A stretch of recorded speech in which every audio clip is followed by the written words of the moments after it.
Good morning, everyone. My name is Natalie, and I would like to take the next 5 minutes to talk to you about nature deficit disorder. So, nature deficit disorder, or NDD, is a phenomenon that describes the human costs of alienation from nature, among them diminished use of the senses, attention difficulties, and higher rates of physical and emotional illnesses. NDD is a theory and not a medical diagnosis, and it refers to the growing divide between humans and nature. So next up, I would like to talk to you about this gentleman here.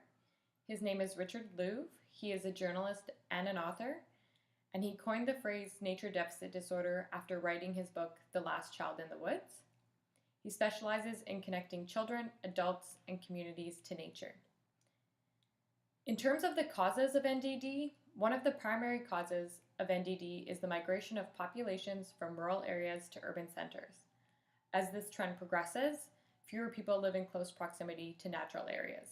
In addition, as development of natural areas increases, there are also fewer natural areas left to access. Another major factor in the development of NDD is the emergence of a technology-oriented culture. People are spending more time connected to technology than they are spending connected to nature. I included this cartoon because I feel that many of you know a child like this, one that is more connected to technology than to nature. Lastly, fear-based parenting is cited as one of the causes of NDD, as parents have become less likely to let their children play out of their line of sight, and they may even be frowned upon for doing that by society. So next up, I'd like to talk about the effects of nature deficit disorder. They include multiple effects. One of the major effects of NDD is the reduced ability to concentrate. Exchanging nature for technology has been shown to impact a child's ability to concentrate. For example, each hour of television that a child watches increases the likelihood that they will develop concentration issues by age 7 by 10%. NDD can also have negative effects on physical and mental health. Stress reduction is one of the primary benefits of spending time in nature, and as the disconnect between an individual and nature increases, the de-stressing benefits are increasingly lost.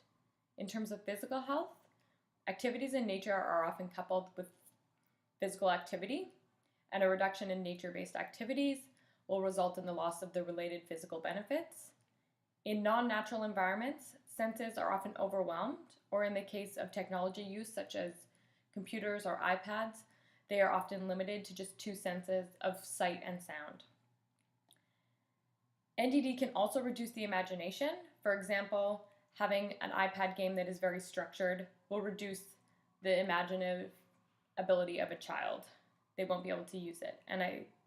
Lastly, NDD has implications for the health of our planet. As fewer individuals connect with nature, there will be fewer individuals that advocate on nature's behalf. So what is the cure? You're probably thinking. Well, vitamin nature. So the remedy for NDD, according to its founder, Richard Louv, is to reconnect with nature. He does not suggest we go back to primitive living. Instead, he believes that creating a balance between nature and modern technology in our lives will allow individuals to become the best versions of themselves. There are over 100 studies confirming that spending time in nature can reduce stress. Just watching fish can reduce blood pressure, and even having a room that has a view of nature can reduce stress. In terms of physical health, experiences in nature often include physical activity, and this activity increases physical well-being. Reconnecting with nature can also increase one's ability to concentrate. For example, it has been found that after participating in activities in natural areas, children with ADD are more likely to have the ability to focus. In addition, greenery in a child's everyday environment, or even just having views of natural areas, can reduce ADD symptoms. The unstructured design of nature also allows a person to use their imagination as well as utilize all of their senses. And lastly, people who experience nature are more likely to understand the value and advocate for its protection. So I'd like to leave you with one of the views from my favorite hike and a quote that I think applies to NDD.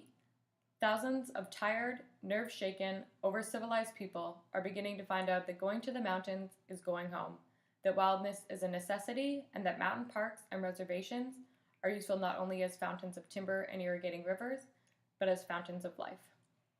So thank you very much for watching. Thank you to Dr. Nagati, my primary reviewers, and you, the audience, and my references will pop up in just a moment.